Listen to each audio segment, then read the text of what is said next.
the thing that you mentioned earlier that blows me away. I'm privileged to have a few of your pieces, and the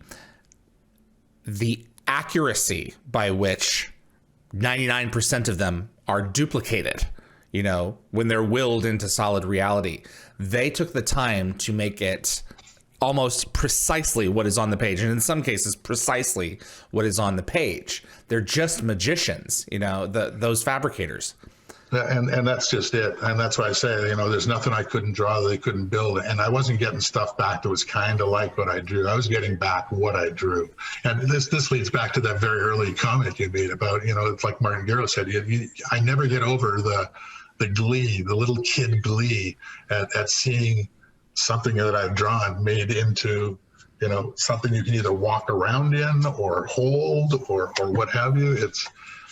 There's a big charge that I get out of that, and hopefully that never goes away. Were you gifted anything when the show ended of any of this stuff that you designed? No. I had a thing of the Destiny about that big, which is one of the first little blanks that they put out in the model shop just as a maquette. I did have the original cast from the Co-Warrior. Okay. But I gave it away to a guy in town here who runs, it was sitting in my basement, right? So I'm like, so a guy that runs a toy shop here in town that has very, very strong sci-fi. The guy does his own dioramas in the store. It's quite amazing. Wow. But I just said, hey, any interest in this thing? He's like, are you kidding me?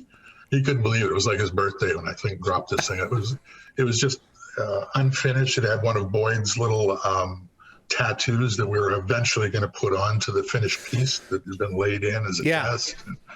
So, wow.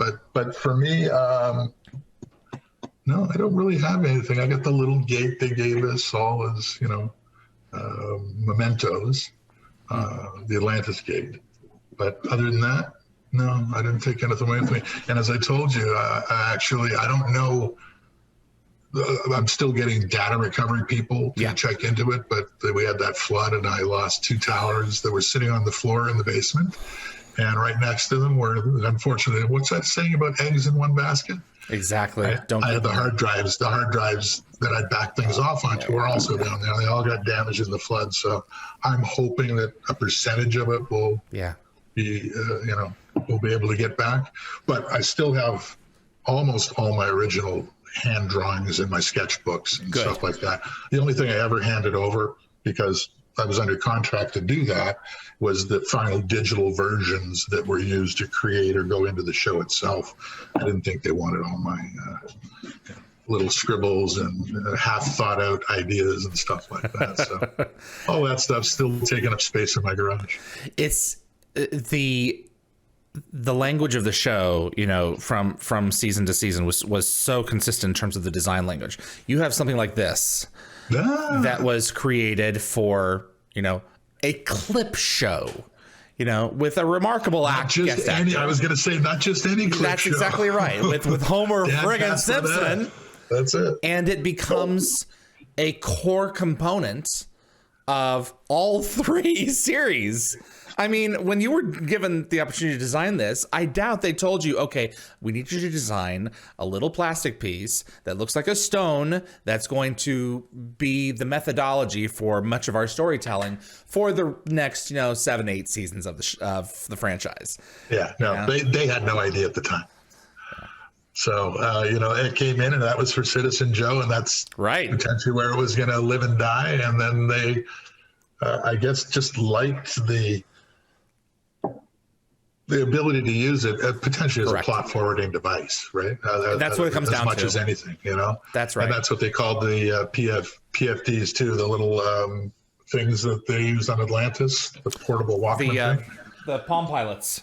Yeah, which were referred to as PFDs or plot forwarding devices in the meetings and stuff. They're tricorders, Yeah, exactly. It's the nature of the beast. Something's going to show up on this. It's going to take us into the next scene, right? Right, exactly right. Teresa wanted to know, are there any sci-fi series or shows in particular which provided you with inspiration over the years? Well, I mean, I got to go back to my 2 favorites. One director, Ridley Scott. You get to pick the two. Go ahead, you tell me.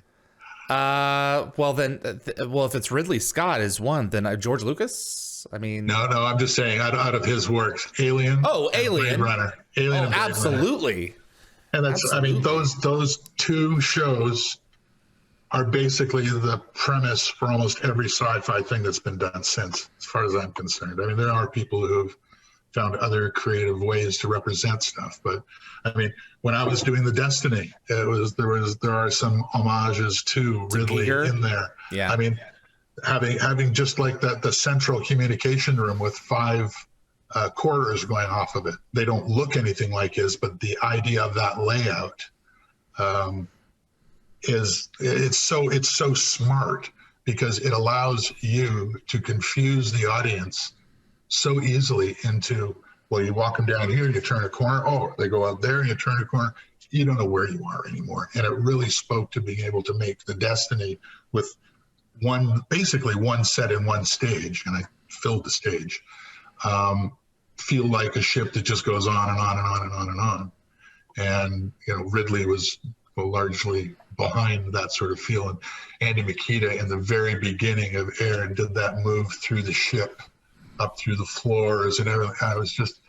I was watching that and getting chills and going like, oh, this is so cool. And it looked monstrous. Like you could just go on. There's different areas in the whole place. So, from a viewer perspective, I would never look at Destiny and say Nostromo.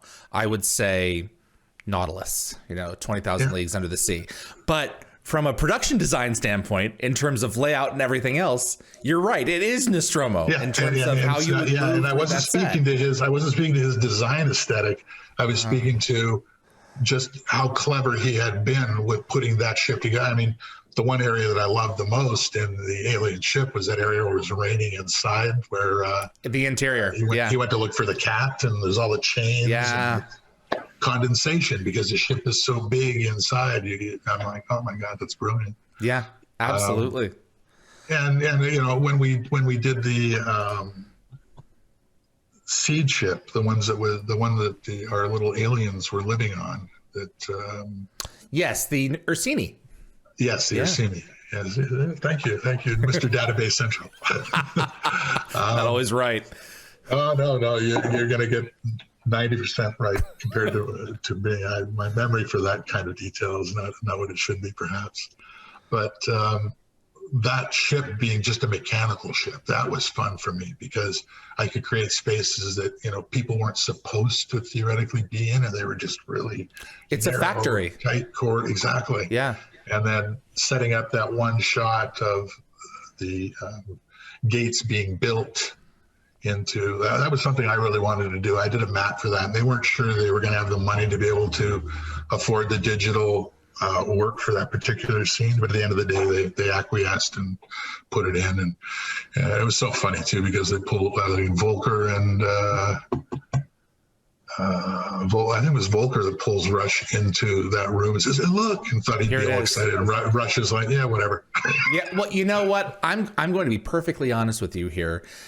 I'm grateful that we got that shot, but the sequence was a letdown for me, because I was wanting to see the gates being assembled, and I'm sure it had nothing to do with the episode, so I can understand why you guys wouldn't have had the budget to do that, but at least we got to see the space. So that's what I was on the same page as you, David. Absolutely on the same page. This is the chance. I would have loved if this thing was still, digitally automated, so you could have seen, pieces going together and doing things, but just to have that one thing where you can see the gates.